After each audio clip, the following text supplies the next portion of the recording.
मोदी जी की एडी से लेकर चोटी तक तलवे चाटने वाली चित्रा त्रिपाठी जो पत्रकारिता के नाम पर तो धब्बा है, साथ में वो महिला होने के नाम पर भी एक धब्बा ही है। মোদির সাথে শারীরিক সম্পর্কের বিনিময়ে তবেই মেলে মহিলাদের মন্ত্রিত্ব।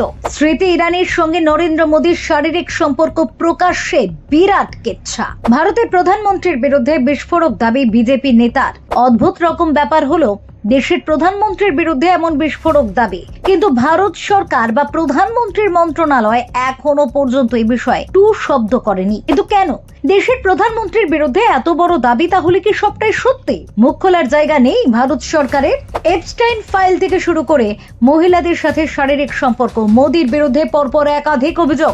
গোটা দেশবাসীর কাছে এটা ঠিক কতটা লজ্জাজনক বিষয় তা বলার অপেক্ষা রাখে না। ভারতের প্রধানমন্ত্রী নরেন্দ্র মোদীকে ঘিরে রাজনৈতিক অঙ্গনে তীব্র বিতর্কের ঝড় উঠেছে। বিজেপি নেতা সুব্রমণ্যম স্বামী তিনি অভিযোগ করেছেন, একাধিক নারী সংসদ সদস্যকে বিশেষ অনৈতিক সুবিধার বিনিময়ে মন্ত্রীপদ দেওয়া হয়েছে।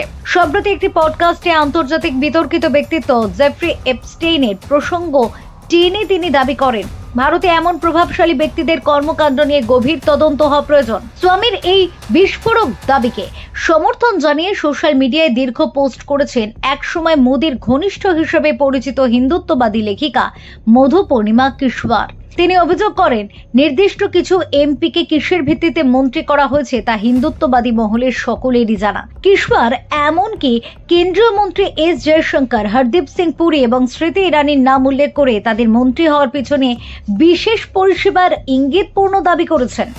মধুপূর্ণিমা কিশোর একসময় মোদীকে মহাত্মা গান্ধীর সঙ্গে তুলনা করলেও তার একাধিক সময় অবস্থান পরিবর্তন রাজনৈতিক মহলে বিশেষ তাৎপর্যপূর্ণ বলে মনে করা হচ্ছে।